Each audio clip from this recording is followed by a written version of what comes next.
Hello friends, स्वागत है हमारे यूट्यूब चैनल पर। आपको नई नई कहानियाँ और इस कहानी के अगले पार्ट को सुनने के लिए हमारे चैनल को सब्सक्राइब करें, बेल आइकन दबाएं और अपने दोस्तों के साथ शेयर करें और कमेंट में बताएं कि आपको यह कहानी पसंद आ रही है या नहीं। चीकू तन्वी के साथ मिलकर भागने का प्लान बना चुकी थी। तन्वी ने उसके लिए कैब की और उसे अपने दोस्त के घर रवाना कर दिया। इधर शिवम अपने केबिन में बैठा चीकू के बारे में ही सोच रहा था। तभी उसे जॉन की कॉल आई, जिसे उसे पता चला कि चीकू चली गई है और उसे तन्वी ने इसमें उसकी हेल्प की है। शिवम जल्दी से घर पहुंचा और गुस्से में तन्वी को आवाज़ दी। तन्वी एक आवाज के साथ ही बाहर आ गई। शिवम, तुम्हें ऐसा नहीं करना चाहिए था तनु। तुमने उसे यहाँ से निकाल कर उसकी ज़िंदगी को खतरे में डाल दिया। तन्वी, नहीं भाई, मैंने तो उसको इस घुटन भरी ज़िंदगी से बचाया है। अब वो आराम से अपनी लाइफ बिता सकती है। शिवम ने गुस्से में तन्वी को घूरते हुए कहा, जिंदा बचेगी तब ना आराम से जी पाएगी। तन्वी, क्या मतलब भाई? क्या आप मार देंगे उसे?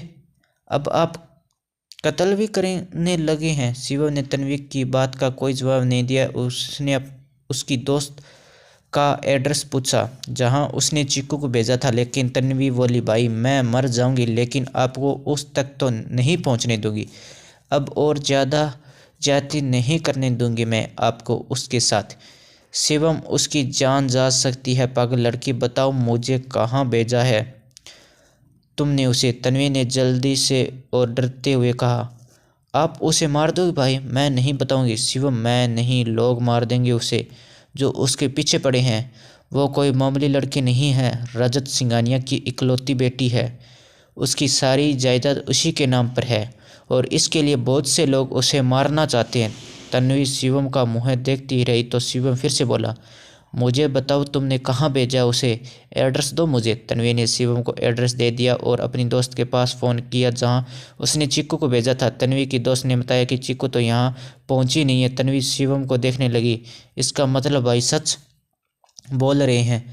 तन्वी रोने लगी तो शिवम ने उसे चुप कराया और खुद चीकू को ढूंढने निकल गया। इधर चीकू अब आधे रास्ते में ही थी, तभी उसने कैब के सामने एक गाड़ी आकर रुकी। उसमें से कुछ लोग निकले तो चीकू को के ज़बरदस्ती कैब से निकाल कर अपनी गाड़ी में बिठाने लगे। कैब वाले ने उन्हें रोकने की कोशिश की लेकिन वो नाकामयाब रहा। चीकू उसने छूटने के लिए छटपटाते हुए बोली, कौन हो तुम लोग और कहाँ ले जा रहे हो मुझे?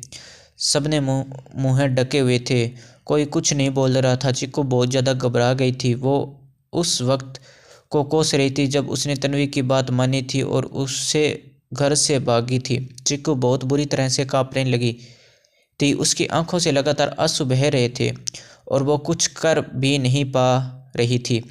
तभी एक आदमी ने उसकी आंखों पर कपड़ा बांध दिया और मुँह को भी कवर कर दिया, जिसे अब चीकू ना तो देख सकती थी और ना ही बोल सकती थी।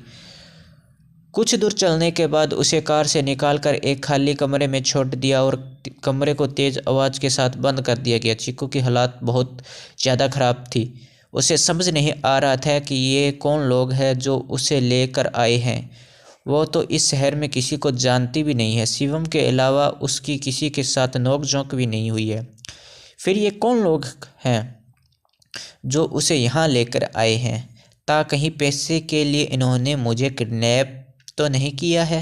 मेरा तो कोई है भी नहीं जिसके पास ये लोग फ़ोन कर कर फिरौती मांग सके। लेकिन शिवम, हाँ शिवम तो सही, क्या वो मुझे बचाने आएगा? नहीं, वो मुझे बचाने क्यों आएगा? उसका भी तो ज़बरदस्ती का रिश्ता है मुझसे। वो मेरे लिए इतना क्यों करेगा? उसके लिए तो अच्छा ही होगा कि मुझे कुछ हो जाए। चीकू यह सब सोचते हुए बहुत दुखी हो रही थी, लेकिन उसे अभी तक समझ नहीं आ रहा था कि ये लोग कौन हैं। खुशी अपने कमरे में इधर उधर चक्कर लगा रही थी। उसे बहुत ज़्यादा बेचैनी हो रही थी। रजत को देखने के बाद उसे बीता सब कुछ याद आ रहा था। उसकी बेटी राशि और मधु, इन सालों में वो दोनों पता नहीं कहाँ होगी भी या नहीं, उसे कुछ नहीं पता था। खुशी को कुछ समझ नहीं आ रहा था। उसे राशि की फ़ोटो निकाली और उसे देखती हुई बोली, कहाँ हो तुम बेटा? तुम ठीक तो हो ना? खुशी फ़ोटो को देख ही रही थी कि पीछे से रेहान ने फ़ोटो को लेते हुए कहा, ये कौन है मम्मा? रिहान को देखकर खुशी कुछ देर चुप रही, फिर बोली, तुम्हारी बहन है बेटा। रिहान, मेरी बहन कहाँ है वो? खुशी, पता नहीं है भी या नहीं। रिहान, क्या मतलब है? खुशी, जब ये छोटी सी तब वो खो गई थी और अभी तक नहीं आई, पता नहीं कहाँ होगी। रिहान, तो फिर आपने इस फोटो को छिपाकर क्यों रखा है मम्मा? बाहर रखिए ना इसे, मैं मेरी बहन को ढूंढ कर ले आऊँगा। मुझे बताएं हुआ क्या था? खुशी ने राशि की फ़ोटो को वापस रखते हुए कहा, कुछ नहीं हुआ बेटा। तुम ये बताओ, अभी तक सोए क्यों नहीं हो?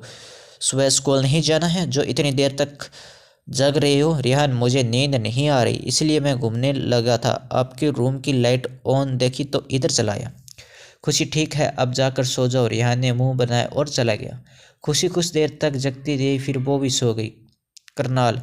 सुबह की प्रार्थना के बाद बिन्नी स्टाफ रूम में आई और अपनी क्लास से जाने को हुई तो अमर ने उसे रोकते हुए कहा, वो मैं आपके लिए ये नोट्स लेकर आया था। बिन्नी ने बिना किसी भाव के नोट्स लिए और अमर को थैंक्स बोलकर जाने लगी तो अमर बोला, किरण से बात हुई क्या आपकी?